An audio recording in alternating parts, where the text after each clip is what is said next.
Boa noite. O jornalismo do SBT fala neste momento ao vivo do bairro do Paraíso, na zona sul da cidade de São Paulo, para entrevistar o candidato à presidência da República, Fernando Haddad. Boa noite, candidato. Boa noite, Nascimento. O senador eleito Cid Gomes falou há poucos dias aquilo que ele considera um erro estratégico, abordou o erro estratégico na sua campanha. Segundo palavras dele, o PT, em vez de reconhecer as besteiras que cometeu, ele deixou de reconhecer e achou que era dono do Brasil. Ele está certo ou errado?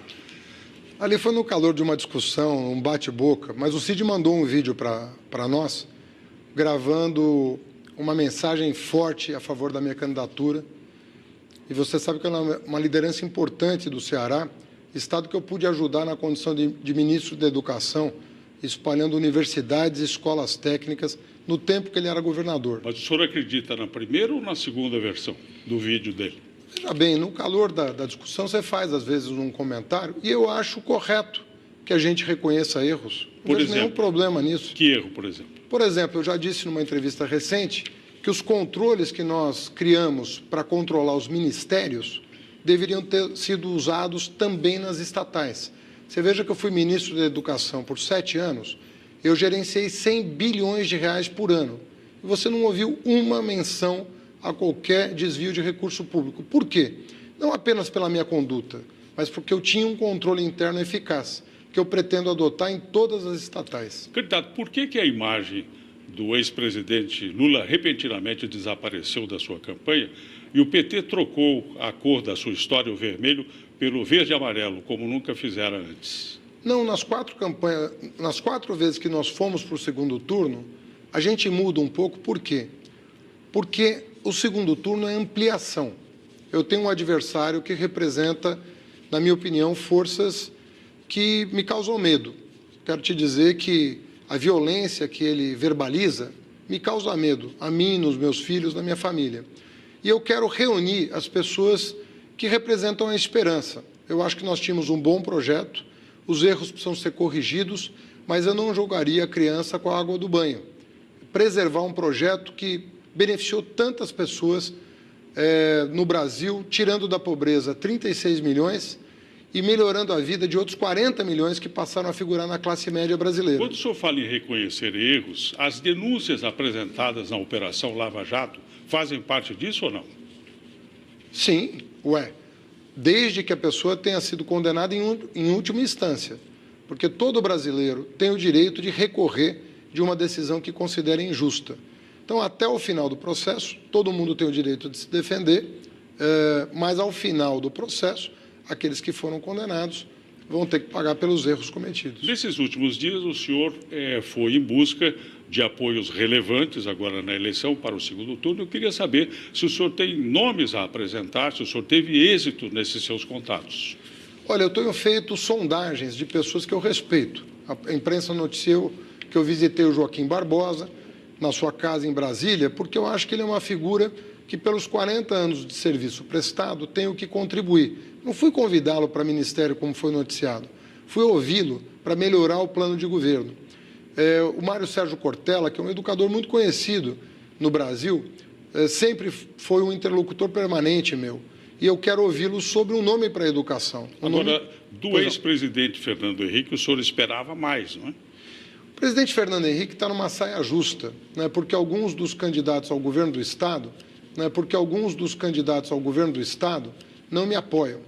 Ele é meu, não diria amigo, mas é uma pessoa com quem eu mantenho uma relação antiga e muito cordial e respeitosa. E é recíproco. Então, todos aqueles de boa fé que lutaram pela redemocratização do país, que lutaram contra a ditadura e, sobretudo, contra a tortura, né, nós estamos tentando reunir. Muitos ministros do Fernando Henrique estão me apoiando. Hoje eu recebi Zé Carlos Dias, por exemplo, um nome consagrado na Advocacia Nacional, assinou um manifesto de apoio à minha candidatura contra a ameaça que representa o meu adversário. O senhor foi ministro da Educação. Eu queria saber, na sua opinião, qual foi o seu trabalho mais relevante no Ministério que, nessa altura, o recomenda para ser o presidente da República? Olha, o mais vistoso, né, foi os programas que eu criei para permitir que jovens de baixa renda entrassem na universidade. Eu criei, por exemplo, o ProUni, que é muito conhecido, mais de 2 milhões de beneficiários. Eu criei o FIES sem fiador, porque antigamente o FIES era só para quem tinha fiador e o pobre não tinha acesso ao financiamento. Eu levei universidades federais para 126 cidades brasileiras. Todas as cidades polo do Brasil receberam uma extensão universitária e criei 214 escolas técnicas em cidades médias para estimular o ensino médio e o ensino profissionalizante. Queria falar agora da insegurança pública, que hoje é um fato muito grave no Brasil inteiro. O senhor acha que o novo governo deve tomar medidas imediatas, fortes, duras contra o crime, ou seja, endurecer com os criminosos, né? Ou esperar que eles se arrependam do que fizeram? A nossa proposta é muito inovadora, porque hoje a atribuição da segurança pública é dos governos estaduais. O que o meu programa prevê, Nascimento? Que parte dos crimes relativos a organizações criminosas seja de responsabilidade da Polícia Federal. Eu vou contratar um contingente novo de policiais federais que, com equipamento e inteligência, vão poder combater o crime organizado no Brasil. Isso está dando muito trabalho para as polícias locais. E as polícias locais não estão fazendo o seu trabalho da melhor maneira. Mas jogar duro contra o crime ou deixar como está? Olha, na verdade, nós não estamos jogando duro contra o crime. Você sabe que só 8% dos homicídios leva alguém para a cadeia. 8%, ou seja, 92 em 100 criminosos estão soltos. Então não tem nada, ninguém está jogando duro contra o crime. Se a Polícia Federal entrar combatendo o crime organizado, as polícias militar e civil de cada estado vão poder atuar contra homicídios, estupros e roubos, que é o que aflige a população. O senhor sabe que a economia brasileira está paralisada, ninguém faz nada, não investe esperando o resultado da eleição. O seu partido, no último governo, tentou enfrentar uma situação assim, concedendo crédito, incentivos, isenções para empresas, sim, convencendo as pessoas a gastar dinheiro. O senhor vai usar essa fórmula também? Veja bem, tem dois períodos. O período que eu vivi no governo federal foi o período em que nós criamos 20 milhões de empregos em 12 anos. Eu acho que nos últimos 2 anos do governo Dilma houve um erro grave. Nós desoneramos as empresas de pagar imposto, imaginando que elas fossem gerar postos de trabalho. Isso não aconteceu. Eu vou eliminar as desonerações para equilibrar as contas públicas e retomar aquilo que deu certo, pelo menos até 2012. Durante um período todo, nós geramos 20 milhões de postos de trabalho. O senhor escreveu vários livros, entre eles alguns dedicados ao socialismo. Pela lógica, não é, tendo isso acompanhado em toda a sua vida acadêmica, é de se esperar que o senhor faça um governo socialista. Olha, o meu adversário tem feito uma prática, aí você vai me permitir, uma prática muito vil, que é atribuir a mim, ele não vem a debate, não veio aqui no SBT, ele foi condenado pela Justiça, pelo Tribunal Superior Eleitoral, a parar de falar que eu distribuí material impróprio para criança.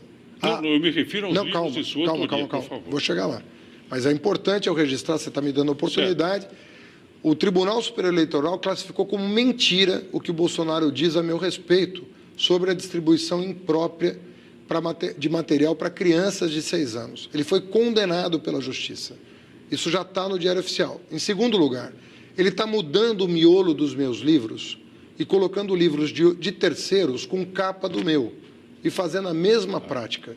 Eu estou querendo denunciar aqui uma outra prática do meu adversário. Muito bom. Ele colocou um vídeo dizendo que eu era dono de uma Ferrari, sendo que nem carro eu tenho, porque eu ando de metrô, de ônibus, de bicicleta e de Uber. Então, o meu adversário está adotando práticas que, numa campanha, é muito grave. Vai acabar o tempo. Eu vou fazer uma última pergunta. O senhor acha que o juiz Sérgio Moro ajudou o Brasil com a Operação Lava Jato ou perseguiu o seu partido e o ex-presidente Lula? Eu acho que, em geral, ele ajudou. Em relação à sentença do Lula, acho que tem um erro que vai ser corrigido pelos tribunais superiores, porque ele não apresentou provas contra o presidente. Mas, em geral, eu acho que o Sérgio Moro fez um bom trabalho, embora eu acho que ele tenha soltado muito precocemente os empresários e liberado dinheiro roubado para esses empresários usufruírem a vida, gozarem a vida. Então, no geral, eu acho que o saldo é positivo, mas há reparos a fazer. Muito obrigado pela sua entrevista, candidato Fernando Haddad. E agora nós ficamos com o SBT Brasil.